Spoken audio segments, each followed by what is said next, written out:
리더십 법칙 23번. 함께 시작. 다른 끝. 이 슬라이드를 보면서 마음이 좀 무거워질 수도 있습니다. 왜냐하면 이것은 우리 모두가 경험한 현실이니까요. 함께 시작했던 동료가 어느새 다른 길을 가고, 같은 꿈을 꾸던 팀원이 조직을 떠나고, 같은 목표를 향해 달리던 파트너가 다른 방향을 선택합니다. 이게 정상입니다. 이게 인생입니다. 그리고 이게 리더가 받아들여야 할 현실입니다. 문제는 이걸 받아들이지 못하는 리더들이 많다는 겁니다. 왜 나를 떠나? 배신자. 은혜를 모르는 놈. 이런 반응들 말이죠. 하지만 냉정하게 생각해 보세요. 그 사람은 당신을 배신한 게 아닙니다. 그저 자신의 인생을 선택한 것뿐입니다. 아시안 게임 때 함께 출발한 마라톤 선수들을 생각해 보세요. 모두 같은 출발선에서 시작합니다. 하지만 어떤 선수는 20km에서 기권하고, 어떤 선수는 30km까지 가다가 멈춥니다. 그리고 소수만이 결승선을 통과하죠. 이게 잘못된 건가요? 아닙니다. 각자의 선택입니다. 조직도 마찬가지입니다. 함께 프로젝트를 시작했지만 누군가는 중간에 다른 기회를 발견합니다. 누군가는 현실적인 문제로 여정을 멈춰야 합니다. 누군가는 새로운 목표를 찾아 완전히 다른 방향으로 나아갑니다. 2019년 한 통계를 보면 직장인의 평균 근속 연수가 5.8년이었습니다. 이제는 더 짧아졌을 겁니다. 밀레니얼 세대와 Z세대는 평생 직장 개념이 없습니다. 그들에게 이직은 성장의 수단입니다. 그렇다면 리더는 어떻게 해야 할까요? 여정의 갈림길에서 리더가 해야 할 3가지를 살펴봅시다. 첫째, 개인의 성장을 인정하는 것입니다. 시간이 지나면서 사람은 변합니다. 3년 전의 당신과 지금의 당신이 다르듯이 당신의 팀원들도 성장하고 변화합니다. 어떤 직원은 처음에는 안정을 원했지만 이제는 도전을 갈구합니다. 어떤 직원은 처음에는 기술을 배우고 싶었지만 이제는 리더십을 발휘하고 싶어 합니다. 이런 변화를 막을 수 있나요? 없습니다. 그리고 막아서도 안 됩니다. 훌륭한 리더는 이렇게 말합니다. 네가 성장했구나. 축하해. 이제 네가 원하는 걸 찾아가 봐. 둘째, 다른 속도를 존중하는 것입니다. 모든 사람이 같은 속도로 달릴 수는 없습니다. 어떤 사람은 빠르게 성장하고 어떤 사람은 천천히 성장합니다. 어떤 사람은 지금 전력 질주할 때고 어떤 사람은 지금 쉬어야 할 때입니다. 한 브런치 작가는 이렇게 고백했습니다. 둘째가 태어난 지금은 사업을 위해 평일 저녁 가족과의 시간을 포기했습니다. 장기적으로 더 많은 시간을 가족들과 함께 하기 위해서죠. 각자의 인생에는 각자의 타이밍이 있습니다.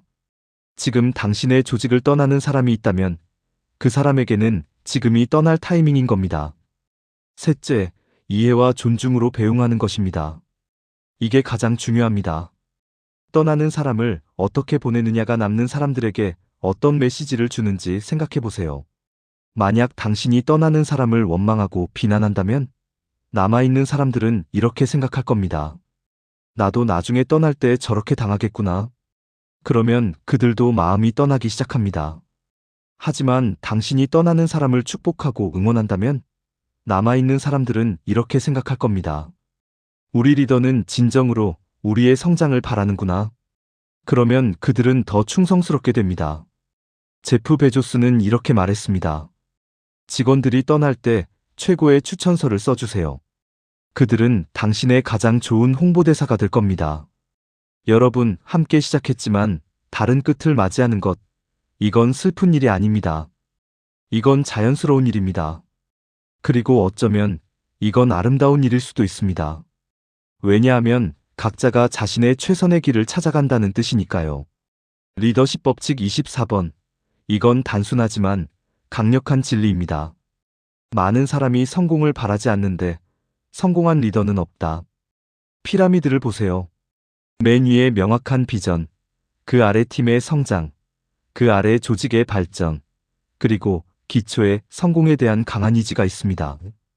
이건 마치 집을 짓는 것과 같습니다.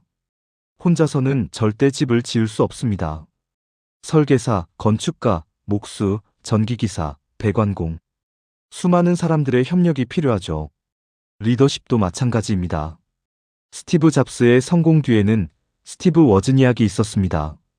빌 게이츠의 성공 뒤에는 폴 앨런이 있었습니다.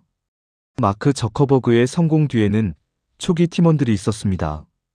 혼자서는 아무것도 할 수 없습니다. 리더의 역할은 무엇인가요? 사람들이 성공을 갈망하게 만드는 것입니다. 당신의 비전에 동참하고 싶게 만드는 것입니다. 함께 성공하고 싶게 만드는 것입니다. 한 직장인 설문조사에서 당신이 가장 일하고 싶은 리더는? 일하는 질문의 1위가 무엇이었을까요? 함께 성공하는 기쁨을 나눌 수 있는 리더였습니다. 돈도 아니고 권력도 아니고 명예도 아니었습니다. 함께하는 성공이었습니다. 조직 심리학자들은 이렇게 말합니다. 사람들은 조직을 떠나는 게 아니라 상사를 떠난다. 왜죠? 그 상사가 자기의 성공에 관심이 없기 때문입니다. 그 상사가 자기만의 성공에만 관심이 있기 때문입니다. 여러분, 솔직하게 자문해 보세요. 당신의 팀원들은 당신과 함께 성공하고 싶어 하나요? 당신의 팀원들은 당신의 비전에 공감하나요? 당신의 팀원들은 당신이 성공했을 때 진심으로 기뻐하나요? 만약 이 질문들에 대한 답이 아니오라면 당신은 혼자입니다. 그리고 혼자서는 진정한 성공을 이룰 수 없습니다. 리더십 법칙 25번, 묻지 않은 질문에는 누구도 답해주지 않는다. 이 법칙은 너무나 당연한 것 같지만 실제로는 가장 많이 간과되는 법칙입니다. 생각해보세요. 여러분의 팀 회의에서 여러분은 얼마나 자주 질문하나요? 아니면 대부분의 시간을 지시하고 설명하고 명령하는 데 쓰나요? MIT의 에드거 샤인 교수가 50년 연구 끝에 발견한 것이 바로 겸손한 질문의 힘입니다.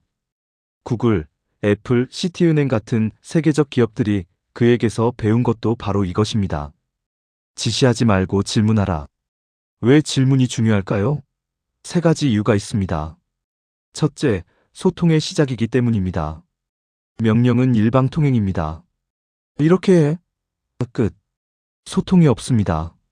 하지만 질문은 쌍방통행입니다. 어떻게 생각해? 그러면 대화가 시작됩니다. 한 금융기업의 설문조사에서 가장 듣고 싶은 말 중 하나가 당신 생각은 어때요? 였습니다. 사람들은 지시받기를 원하지 않습니다. 참여하기를 원합니다. 둘째, 새로운 통찰을 얻기 때문입니다. 여러분이 모든 답을 알고 있나요? 아닙니다.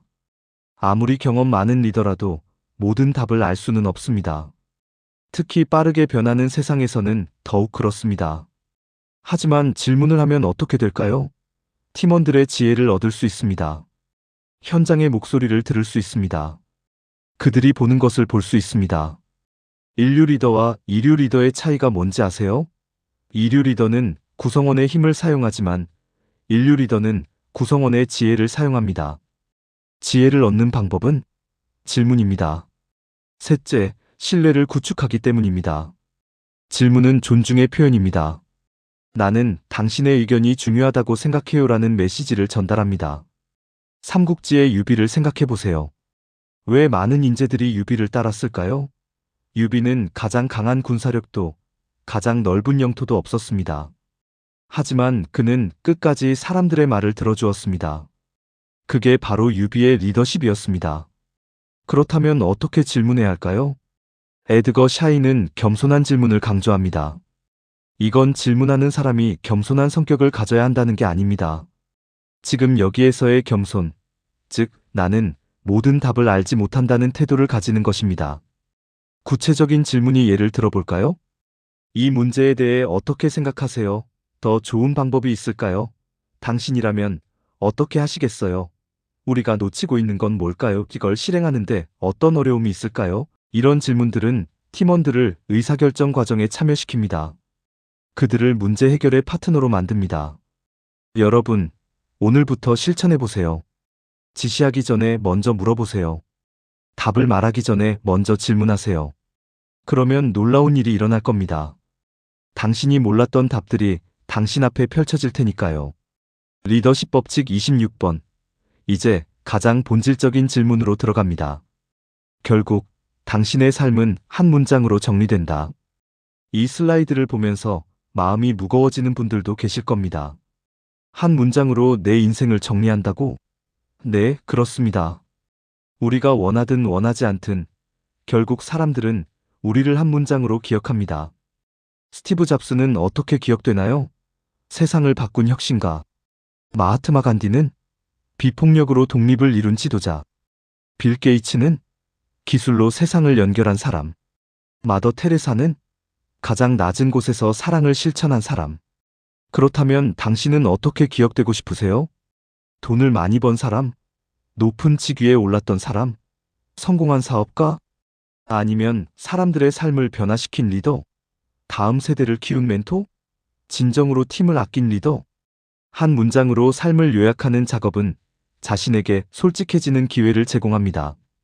지금까지 무엇을 추구해 왔는지, 앞으로 무엇을 추구할 것인지 명확해집니다. 서울대 경영대 이현승 KB자산운용 사장은 이렇게 말했습니다. 인생의 완벽한 선택은 존재하지 않을지언정 나를 위한 최선의 선택, 나만의 해답은 존재할 수 있다. 당신의 한 문장은 무엇인가요? 생각해 보세요. 당신의 장례식에서 사람들이 당신에 대해 뭐라고 말할까요? 지금 이 순간부터 그 한 문장을 만들어가는 겁니다. 매일매일의 선택이, 매 순간의 결정이 모여서 그 한 문장을 만듭니다.